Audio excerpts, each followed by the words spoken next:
On Global TV News Express, Vice President Shettima to lead eminent guests to International Press Institute 2025 conference. In business, NNPCL spends over 17 trillion naira securing fuel pipelines in 12 months. On the foreign scene, Guinea-Bissau Embalo leaves country as military appoints leader after coup. And in sports, Nigerian Sports Commission kickstarts sports reform session in Calabar. Hello and welcome to all our viewers in Nigeria and around the world to News Express on Global Television, coming to you live from the nation's capital. I am Ubong Usoro. A quick reminder, Global Television is on DSTV channel 365 and Star Times channel 276.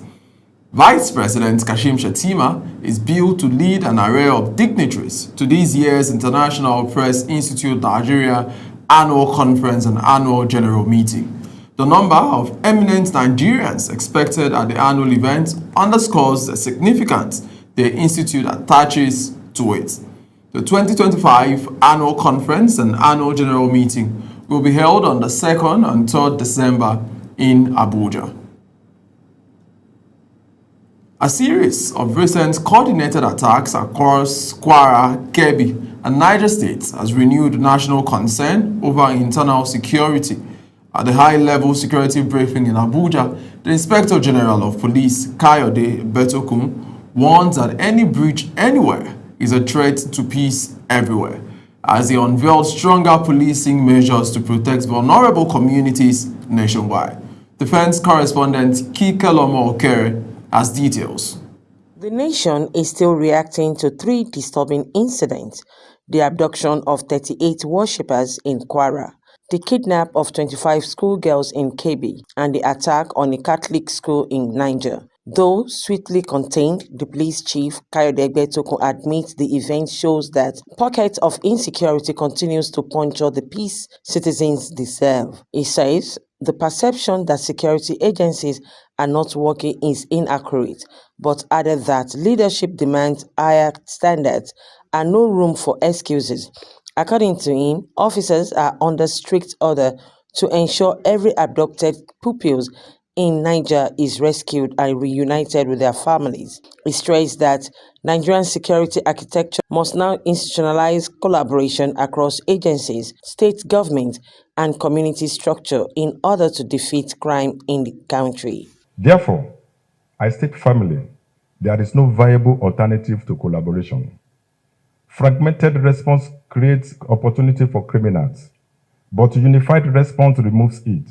In this regard, the force will continue to sustain intelligence-backed interagency operations to contain and dismantle the activities of armed bandits, terrorists, kidnappers, and all violent threat actors operating across our internal security theaters. The Inspector General of Police also addressed the recent presidential directive withdrawing police officers from VIPs protection. He described the move as a strategic deployment designed to free manpower for frontline duties, where public safety impact is greatest. He says over 500 personnel have already been recalled for active policing. Emphasize that this action is a patriotic, forward-looking, and operationally prudent measure designed to strengthen our manpower capacity for critical frontline policing functions. As the festive season approaches, the police chief directed all state commands to activate expanded visibility plans on highways, motor parks, and rural corridors, backed by AI-supported surveillance tools, drones, and intensified joint operations. With renewed operational urgency and nationwide deployment underway, the police chief says the message to criminals is clear. The Nigerian police force is not retreating, it is advancing. Kike Lomo Okere, Global Television News. The House of Representatives has commended President Bola Tinubu for declaring a state of emergency on national security. Lawmakers also urged security agencies to identify informants who endanger personnel and hinder operations. National Assembly correspondent Aniete Patrick reports.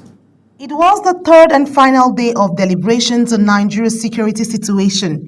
Deputy Speaker Benjamin Kalu opened the session with a commendation for the president, highlighting his responsiveness before outlining the details of the emergency declaration. Listening administration, and to also let you know that the conversations you are having in this sacred chamber is not falling on deaf ears.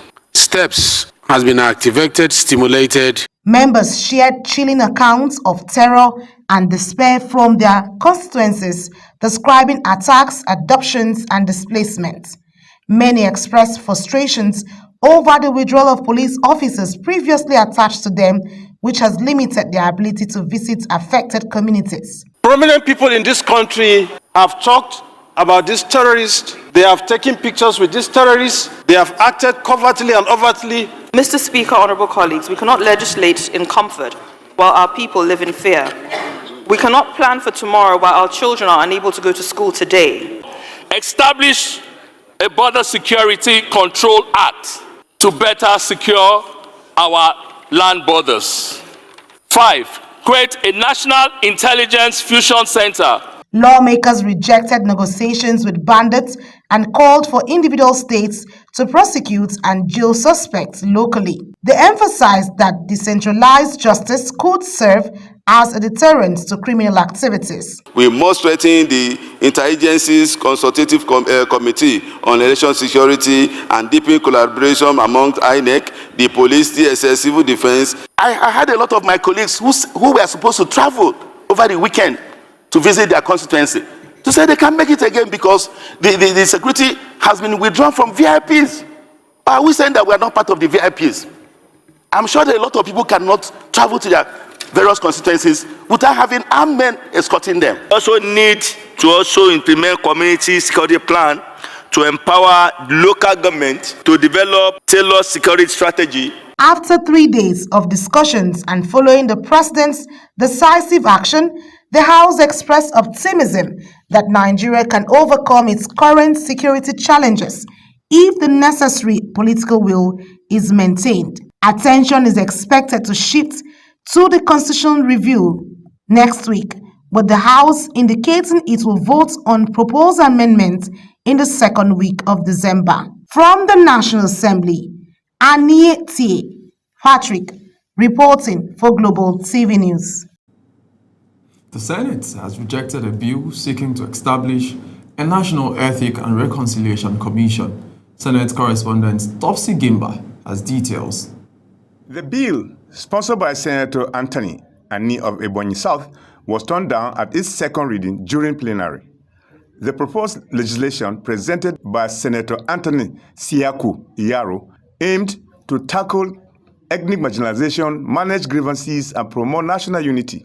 The bill, however, faced strong opposition from lawmakers. We have taken several steps to address insecurity as we are facing now.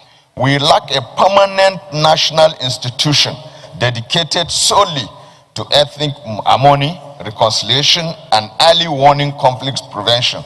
Senate President Godswill Akpabio criticized the bill's wording, saying it suggested ongoing ethnic conflict and warned that a permanent commission might send a wrong message. Those in support that this Ethnic and Reconciliation Commission be set up as a law in Nigeria say aye. Those against say nay. The nays have it. Senator Adams Oshiomhole in the North also expressed concerns, describing the commission as an additional bureaucratic layer unlikely to offer practical solutions. Why we should open our eyes and create additional overhead to achieve purposes that can otherwise be achieved, even voluntarily, troubles me.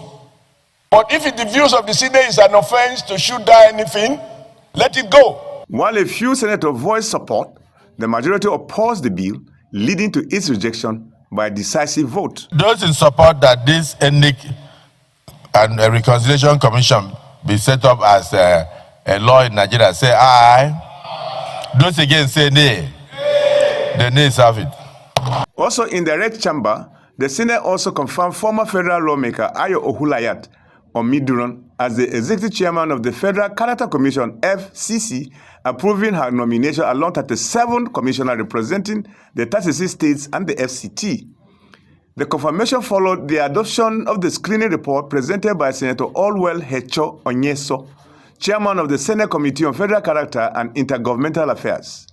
He said all nominees submitted the required documents and faced a thorough screening without any criminal petitions recorded against them. Mohamed Musa remains as secretary of the FCC. Presenting the report to the chamber, Senator Allwell Hecho Onyeso, chairman of the Senate Committee on Federal Character and Intergovernmental Affairs, informed lawmakers that all nominees have appeared before the committee on November 13th. The committee received the curriculum vitae and other supporting documents of the nominees, as well as relevant security clearances, including the Nigerian police fingerprints, search report, and the vetting by the Department of State Services, with an acknowledgement of their respective documentations at the Code of Conduct Bureau. Leader of the Senate, Senator Kwemi Bamidele, moved the motion for the Senate to dissolve into the Committee of the Whole with the chamber to consider the nominees. Topsy Gemba, reporting for Global Television News. The House of Representatives has launched an investigation into the alleged non-payment of scholarship stipends to Nigerian students studying at home and abroad. Many of the affected students are reportedly stranded, while parents say their children's welfare and academic work are now at risk. National Assembly correspondent Niete Patrick tells us more. The House Committee on Student Loans, Scholarships and Higher Education Financing has opened an investigative hearing into what lawmakers describe as troubling allegations of prolonged non-payment of scholarship stipends. The probe, led by Committee Chairman Ifeoluwa Ehindero, follows rising complaints that Nigerian scholars under the Bilateral Education Agreements program have gone months, some years, without the funds required for their upkeep. Parents under the Forum of Parents and Guardians of BEA scholarship recipients told the committee that the scholarship terms have been repeatedly breached. They lament that many of the students are stranded abroad, unable to feed, pay for transportation, or access health care. The system is a challenge. So we think that government can consider restructuring the Federal Scholarship Board and give it additional mandate and responsibility and see how the funding can be easy. Declaring the hearing open, Speaker Tajudeen Abbas, represented by David Agada, expressed concern that delayed payments could jeopardize the future of the scholars and the image of the country. Inquiry will also explore issues related to communications gaps and inadequate student support structure to ensure that beneficiaries receive the assistance they are entitled to. Committee Chairman Ifeoluwa Ehindero described the situation as a betrayal of national trust, saying the nation must protect the dignity of its students abroad. He says the committee will trace released funds, examine administrative lapses, and ensure such failures never reoccur. Restoration of the original monthly stipend of $500, establishment of a reliable and transparent payment framework, creation of a comprehensive welfare monitoring system. The committee is expected to summon all relevant government agencies as the probe continues. Parents say they are hoping for urgent intervention before more students abandon their studies. From the National Assembly, Niete Patrick reporting for Global TV News. The federal government has pledged a continuous diplomatic relation with Mexico to enhance mutual interest between the two countries. The Permanent Secretary, Ministry of Foreign Affairs, Ambassador Dunuma Umar Ahmed, made this known while receiving the Mexican delegation at the Ministry of Foreign Affairs head office in Abuja. Ramsey Enoch Abo reports. The Permanent Secretary, Ministry of Foreign Affairs, Ambassador Dunuma Umar Ahmed, while welcoming the delegation led by Ambassador Gomez Toledo, expressed Nigeria's commitment to strengthening the long-standing relations.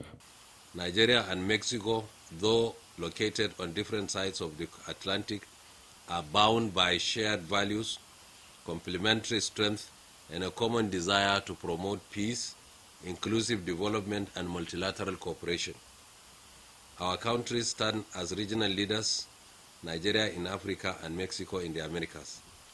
Our partnership has the potential to generate significant benefits not only for our peoples, but also for our respective regions. The Director General for Africa, Central Asia and Middle East, Ministry of Foreign Affairs of Mexico, Ambassador Gomez Toledo says the move is built to build a lasting relationship between both countries.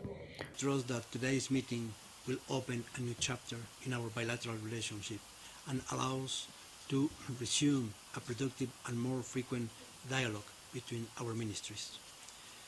I am confident that our discussions today will contribute significantly to strengthening our relations, reviewing the current state of our bilateral agenda, and identifying new opportunities for cooperation.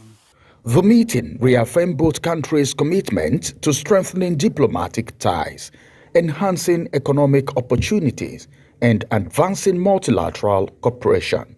Ramsey Enoch Agbo reporting for Global Television News.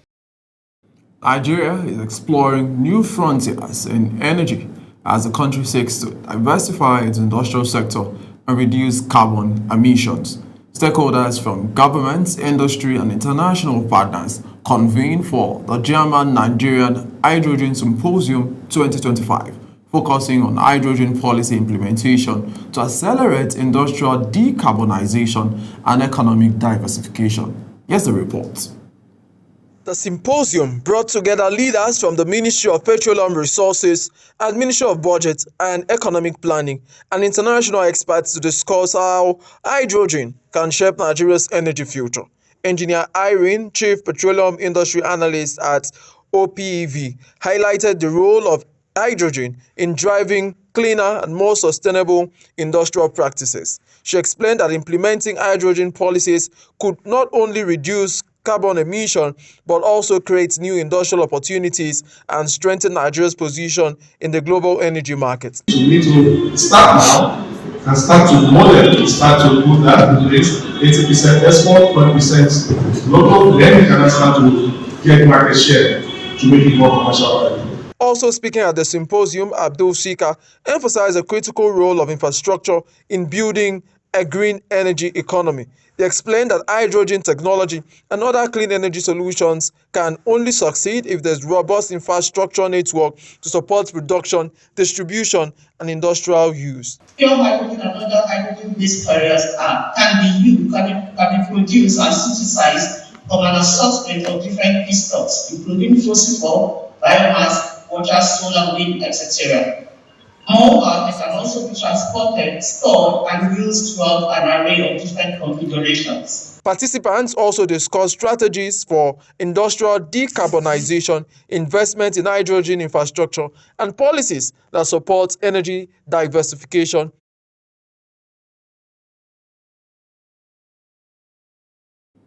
Across Africa, climate change is no longer an abstract idea. From a daily reality for farmers, families, and young people who continue to struggle with floods, drought, and the rising cost of living. In Abuja, climate advocates have gathered to close out the African Activists for Climate Justice Project, a 5-year initiative that has driven conversations, community action, and policy engagement across Nigeria. Here's the report. In Abuja, activists, young leaders, and community organizers from different parts of the country converged for the final closeout meeting of the African Activists for Climate Justice, AACJ. For many of them, the gathering was more than a formal ceremony. It was a reunion of voices who have spent the last 5 years advocating, mobilizing, and pushing for climate justice across Nigeria. Climate change leader at Oxfam, Kenneth Akpan, emphasized the need to sustain community-driven climate initiative beyond the close of the AAC project. Healthy environment to thrive, knowing that we contribute less than 2% of the overall cost of the climate impact globally. During the meeting, one of the project's partner, David Terunwa, Executive Director of GSEF commended Adamawa State for his leadership and commitment to climate action and urged other states to take greater responsibility in setting and meeting their climate commitments nationwide. And I believe that subnational policies are critical to building climate resilience.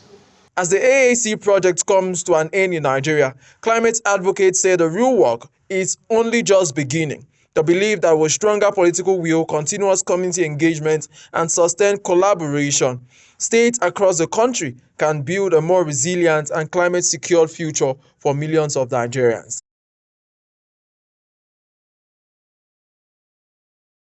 The live broadcast of News Express. When News Express returns, Nigerian Sports Commission kickstarts sports reform session in Calabar. Details coming shortly, plus business and foreign stories on the other side of this break. Please do stay with us.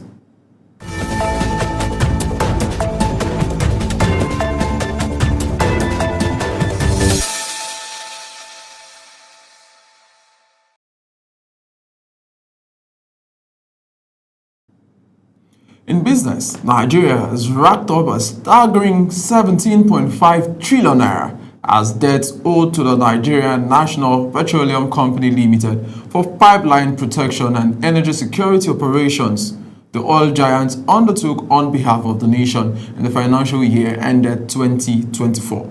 This came as analysts demanded a forensic audit of the 17.5 trillion naira spending and expressed concern over the pipeline protection and energy security costs, citing persistent leakages, low crude production, and systemic opacity in the national oil company. Nigeria's quest to build a stronger homegrown innovation and technology ecosystem received a major boost as the Tertiary Education Trust Fund unveiled breakthroughs developed through its flagship research and incubation program. Jumai Manson reports. At the closing of the demo day held at the Innovate Technology Hub in Abuja, TED Fund Executive Secretary Sonny Echonu reaffirmed the fund's commitment to driving research, innovation, and commercialization across Nigeria tertiary institutions. He explained that the program are structured to move ideas from concept to real-world solutions, targeting key sectors including agriculture, ICT, energy, health, security, and the circular economy.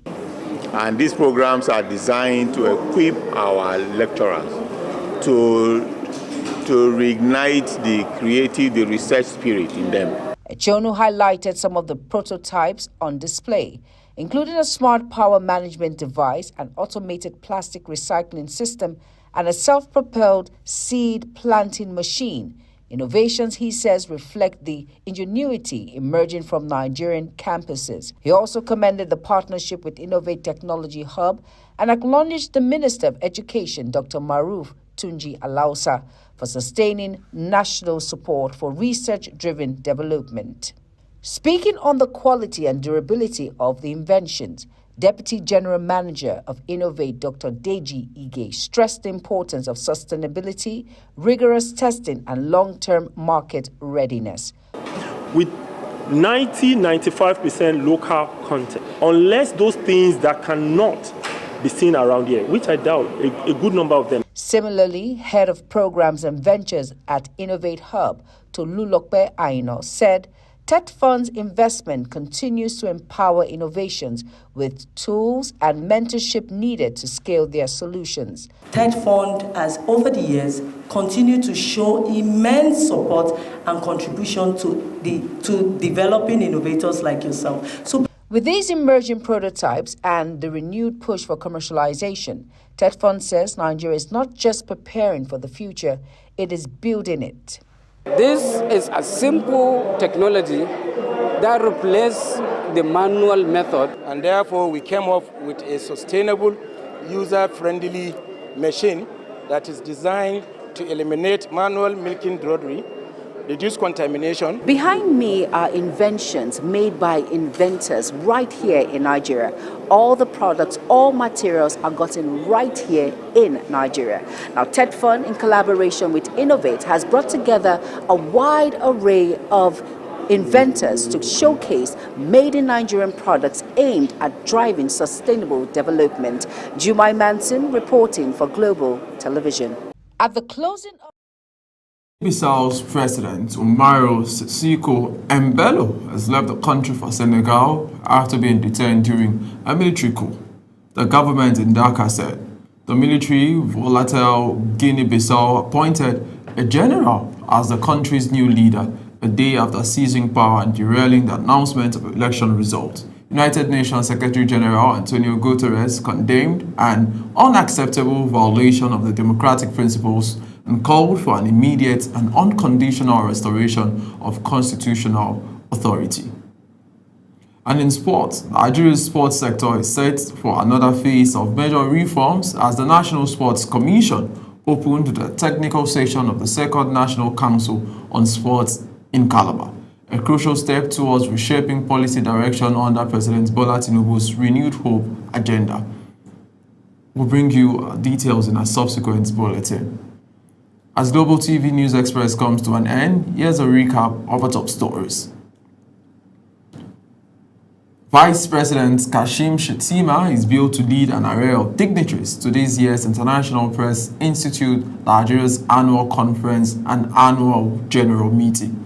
In sports, Federation has racked up a staggering 17.5 trillion naira as debts owed to the Nigerian National Petroleum Company Limited for pipeline protection and energy security operations the oil giant undertook on behalf of the country in the 2024 financial year.